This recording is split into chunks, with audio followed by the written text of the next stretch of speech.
Hi, welcome back to Two Cats Writing Podcast. I'm your host, Catrina, And I'm and your other host, MJ. and we are excited to have you back with us today. Today's a very special podcast. By the time you are listening to or watching this, MJ's novel is on the verge of being released. So we're going to talk a lot about their journey today, and we're going to talk about all the accomplishments and all the things ahead and all the fun things that you can look forward to. And we're going to give you a reflection of what it looks like from the traditionally published side of things, and we can maybe do another one later about how I do launches, but that's not what's Yeah. important right now. At the end of this episode, you will find either a pre-launch link or you will find a pre-order link, or you will find a link in the description on either YouTube or Spotify or wherever you're listening to it that will have a way to find the debut novel of the incredible MJBC.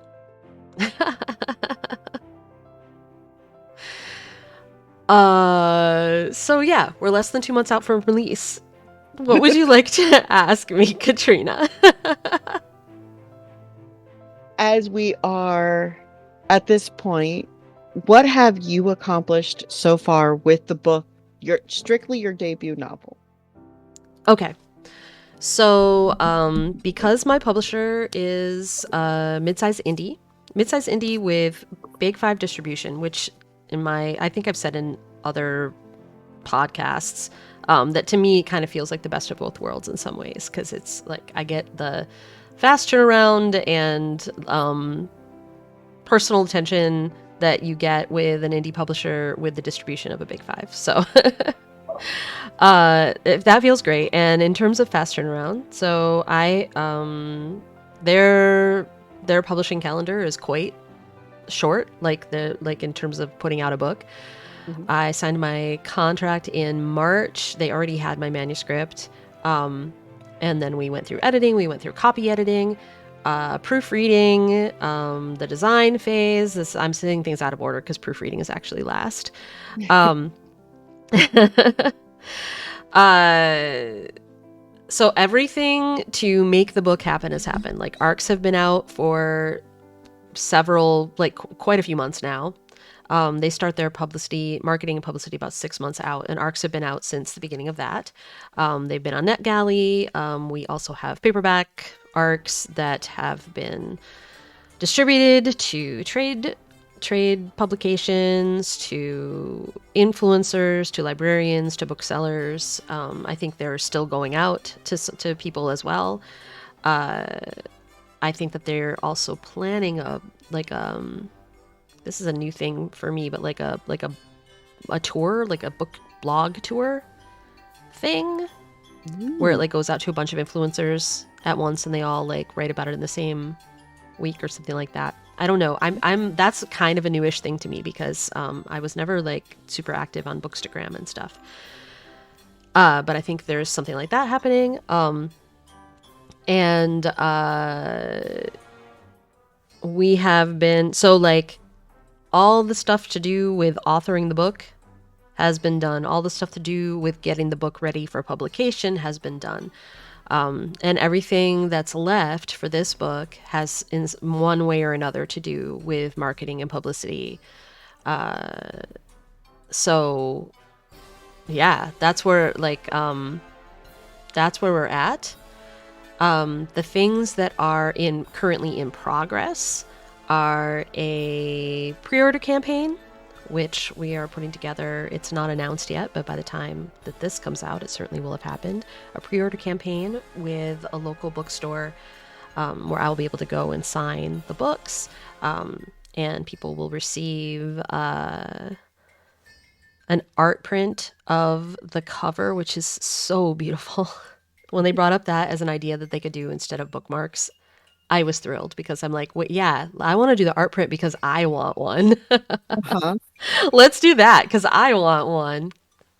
And then there's going to be a sticker. I'm actually not sure how big it is, like if it's the size of a license plate or not, but it's like designed like a license plate, like a Massachusetts license plate with like Death God, without the vowels in there. And because the book has a road trip in it, and I loved that idea. I thought it was super cool. At first I was like, what, teenagers don't have cars, but then you know what? Some of them do. And I think it's a cute idea anyway, regardless. It absolutely is adorable. I Yeah. I love that they went with something non-standard for your launch. Yeah. Right. Instead of bookmarks or book plates and stuff like that. So Mhm. and then I think we've also been talking about, I guess I don't want to promise that this is happening because it hasn't been finalized, but I believe for as a pre-order incentive for everyone. So not even like this is something that everyone could receive even if they bought the book somewhere else, if they prove that they pre-ordered it. A bonus chapter. And I don't know what it's going to be yet. We've discussed whether it would be something that's like a side story or like something that happens between this book and the next one. I was excited to note because I haven't been sure how much I could talk about the fact that it's a duology because the second book hadn't been officially announced really, like with the title in it or anything. Like it was a 2-book deal, but it wasn't specific about what the second book would be, and oftentimes that's a second standalone. Mhm. But I did notice that things like the Amazon listing and like all the listings that the online listings at stores now have a line that says that this is the first in a duology. So I think it is fine for me to Hey. say that it is the first in a duology. So it could be a chapter that happens between. And we haven't decided yet, but I'm pretty excited about that, and I think that'll be really fun to write. I love writing these characters. So, what's your other question? As we are sitting here 2 months out from actual launch, Uh-huh. what's your role so far with this? What are your Mhm. responsibilities? What are you doing also for yourself to prepare you to see this book get out? It's funny that you should say also for yourself because I got advice from I posted something like I'm totally spiraling, you guys. Like I am full of anxiety. I'm a wreck. I'm an absolute wreck. And another author told me online that what I need to do is make sure I have a really active group chat and a therapist on hand to deal with the aftermath of the post launch crash, I guess. So that's probably what I'm supposed to be doing. I'm hoping that the group chat can hard carry because I don't currently have a therapist and I don't think I can get one in time. But in any case, Good my luck. role right now my role right now feels really weird to me as an author who deliberately, and I think for me very wisely, chose a path where my role would mainly be authoring, and I wouldn't be in charge of things like marketing and publicity and sales because I can tell you right now, I have never been so grateful that I made that decision. Because right now, what's weird is that's my job. Mhm. To an extent, I don't have to do it alone. Like my publisher has a marketing department. It's a small department, but they're arranging pretty much everything, arranging like the launch, arranging all the all the mailings and things to the influencers library and so on and so forth. They're arranging like publicity, but my job is to participate on social media. So I've been trying to actively do that. I just started on Instagram a playlist countdown. Got the idea. I was like thinking, wow, okay, I have to think of something to do to publicize the book that like feels special to me, that I could do on my social media like kind of regularly.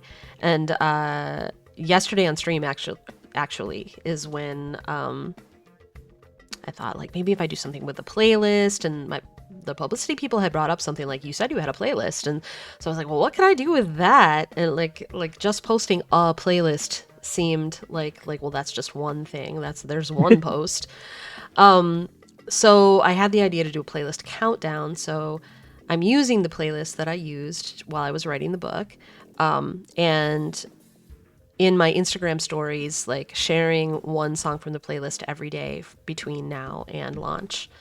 And I'm very proud of myself. I was telling Katrina earlier, before we started recording, because what would normally happen to me when I did something like this, if it was long term, and this is like, I'm sure a lot of this is like ADHD or whatever, but what would normally happen is I would get this big idea and I would plan and I would do it for about 5 days and then completely bog down, because I would no longer have it in me to like create the graphic every day and do the thing I had to do every day. Yesterday, I created the graphics for the entire thing. So they're all just like there on my phone, ready to go, ready to post every day, with the song on the playlist and a few notes about like why the song is there, how it relates to the book, or how it relates to my mindset when I was writing the book. And all I have to do now is every day just like upload the next image and add the music and put in a pre-order link, the link to my the place on my website where you can find all the pre-order links, and boom, that'll be like it's sorted. I kept myself from falling into that hole. Did you And did you create a copy and paste for the link and the verbiage with the link?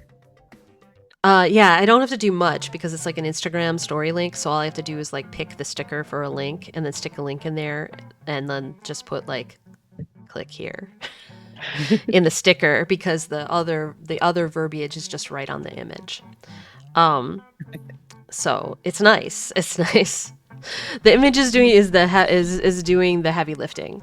Like, so my role, like all I have to do is do the pre-order link, and I have it like, I have the link in my notes, and then I can just copy that and paste it every time. And so there's that. I'll be doing that every day. We're going to be collabing on some more posts with my publisher. I don't know what those are yet, but we'll be doing those. I'll probably one of them will be about the launch event, which I just got an email about, with graphics and stuff for me to look over about our launch event at my local library in conjunction with a local bookstore. Fancy. Yeah, I just answered an email where my job was to look at these things that were already made and say, looks great to me. Thank you. And that was my email. That was my role. I love that. I'm also, so most of the events, there's 3 events. We have 3 live, like in-person events that are happening. 2 of them are being organized by my publisher. One is the library event we were just talking about, and launch day. We're also working on a Boston event that is still being put together. I think they might have run into a snag that the original place they wanted to have it either didn't have the space for it or wasn't interested in doing it. I'm not sure, because we've like moved on to a different space. And then my sister is helping me put together a New York event, because we lived there a long time, both she and I. And so we have like a whole community of people there. It's going to be a very different crowd. Like both the local library event and the event in Boston will probably be like, yes, some people I know, but obviously we're hoping that the library and the bookstore will have their own like audiences that they'll draw in. That'll be people who are interested in the type of book that this is. The New York event, because we're not doing in conjunction with the bookstore, is very much going to be like our communities there. But that includes a lot of trans people, and that includes a lot of, when I think about like the layers of community that she and I have there, like everybody that we worked with when we were acting, plus all the people that we've met since, and people who we've done music with, and like it's going to be more of a personal event, in that probably most of the people who attend will be people who know us. But I think that it'll be very, very fun. And to reflect that too, like, so one of the things that the people at my publisher were telling me when we were putting together events is that, like typically a book event at a bookstore or library or someplace will include a reading, signing, and a conversation, like a Q&A basically. But they said, usually the Q&A type part is better if it's in conversation with like another author or another somebody else, that like keeps the conversation flowing in and amongst whatever, like if the audience has questions, but like to have a conversation. So but the one in New York, I actually have asked my very good friend, an old friend, like from back when I lived in the city years ago, when we were both young and very naive. Her name is Lisa Stephen Friday, and she is trans. And she is a musician, a playwright, singer-songwriter. She has a one-woman show called Trans Am that she's performed a bunch of times, and has been commissioned to do other work. And I'm so excited that she agreed to like read my YA novel. Like we weren't sure like would she be interested in something like that, and talk to me about it, because I feel like it's going to be such an interesting conversation, because not only do we both have the experience of having been people who like discovered our identities later in life, and are making art about them now for different audiences. Like my stuff is for teenagers, and hers definitely, like isn't specifically, though I think teenagers could certainly consume her art as well.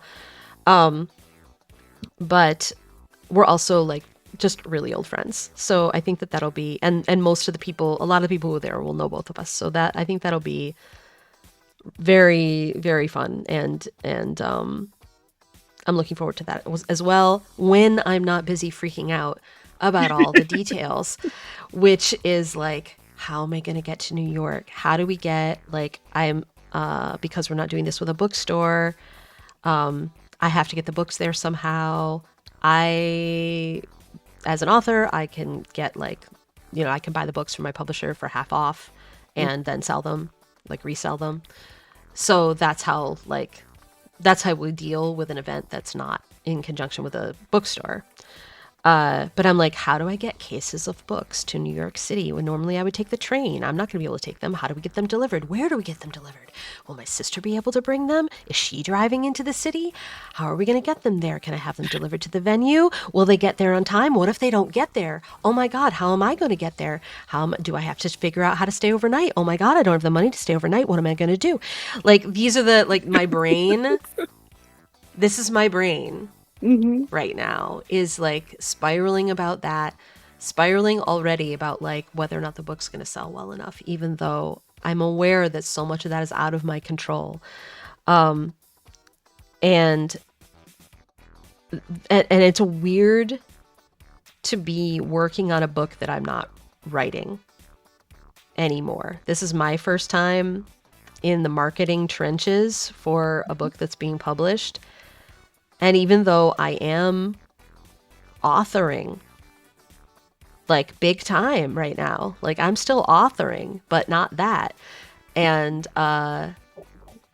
getting my brain to move from the things that I'm authoring to the thing that I'm now trying to help sell and help make successful is an interesting an interesting feat Yeah.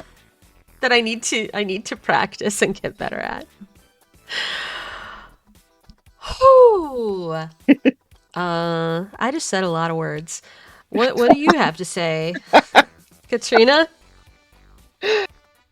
I was gonna say it sounds exciting. It sounds like you've gotten quite a bit accomplished so far. You've got a lot that you're looking forward to. Some great things in the works. 2 major city events is quite an accomplishment. It's gonna be quite a bit. Both and that wouldn't matter whether you were an indie or a traditionally published author. It's a beautiful, wonderful thing. And I'm glad you're doing it. And I'm glad you're not resisting your publisher's urge for you to continue to grow what you're doing. I applaud you to Well, do the that. way I see it is they're the experts. So if like, I'm trying to do what they believe I should do and what they believe um it's like I don't know what's going to be effective, and I'm definitely freaking out about that. I'm definitely already freaking out about if I'm going to have enough pre-orders, if I'm going to, like, what's happening, am I heading straight for the mid list, like what's going on, Mhm, like how does this impact my career going forward. The thing in traditional publishing, and I think that we've talked about this, like in indie publishing, usually, like, there's like a specific way that you build your career and build your audience.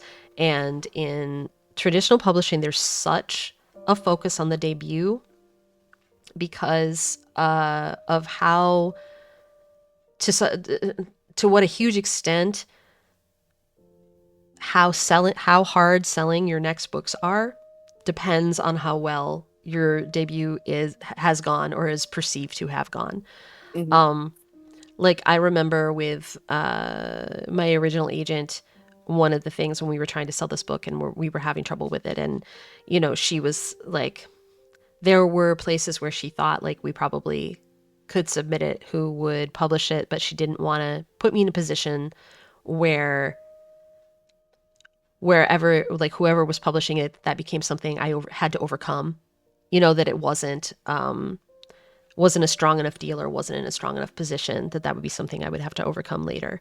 And so, like, that's a thing that we always have to be thinking about. Like, is my debut going to make enough of a splash? Is it going to make enough of an impact to be something that helps me sell the next books, or is it going to be something that I'll have to overcome? And I guess I don't know yet. And it's a little scary to feel. It's a little scary to know how much that's out of my control, but I think that's always out of your control. Even as an indie, like, you can't really, like, you can't control what happens. mhm.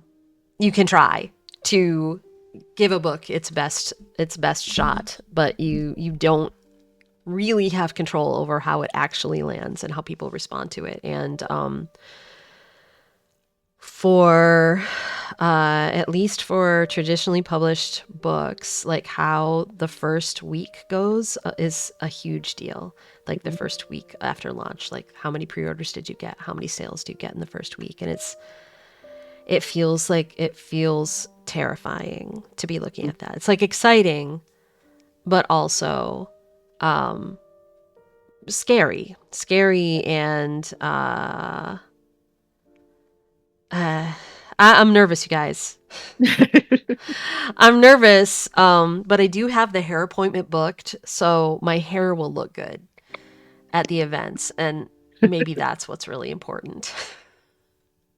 It's funny. I always have those little things like that, or like hair, or whatever else I've picked. Maybe it'll be a different attire or something. Like this little thing that at least helps with the mental approach to whatever big thing is in front of me. Yeah. So so maybe that hair appointment will be that thing for you before I hope all the so. chaos really takes off. So what are you most looking forward to? right now with what's coming, and knowing that this is going to be heard by our audience during your launch month. What are you most excited about? I guess what I'm most excited about is just the knowledge that my book is out there.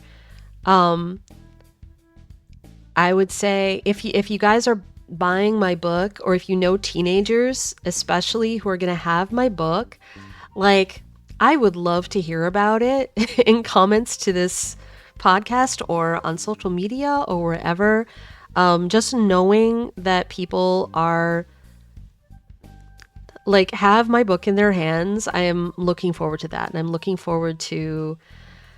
I'm actually even looking forward to seeing what people think of it, regardless of what way it goes. Like putting my work out in the world and letting it become whatever it's going to be. I think as a storyteller, and I've always felt this way, no matter what I was working on, whether it was music, whether it was as a director doing like opera with my teens, or whatever, that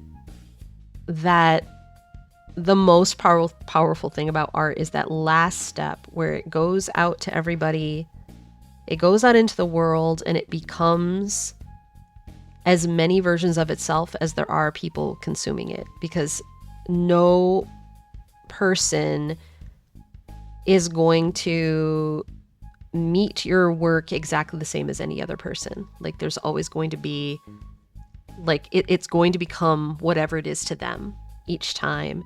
And that's the best part. That's the important part. That's the powerful part. That's the part where we share our most important ideas with each other, like that's where we share our inner lives with each other and see where they overlap, and really meet each other and really hear each other's truths. Like, that's what this is all really for.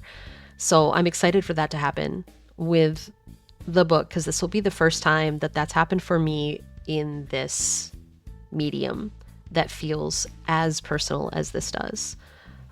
So I'm pretty excited about that, and yeah, I guess maybe that's a good way to kind of end this episode. If you guys do end up buying my book, I certainly hope that you will enjoy it. But whether you do or not, I would love to hear about it. And I promise I won't argue with you. I'm not going to read reader reviews on Goodreads. Don't worry. But if you're getting my book, let me know. And yeah, that's I'm giving you guys a piece of my heart. So take it as take it for what it is. And I've only been able to read some of it myself, but I will tell you that I'm excited for your debut. I'm excited to celebrate with you, even if it is going to be virtually.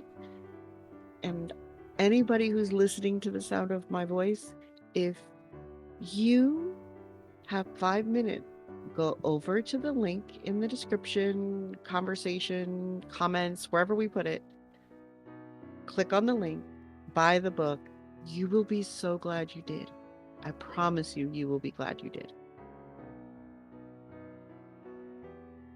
I won't make that promise, but yeah, do it. I will. And thanks for being here, you guys. We'll see you next time. Absolutely. Bye.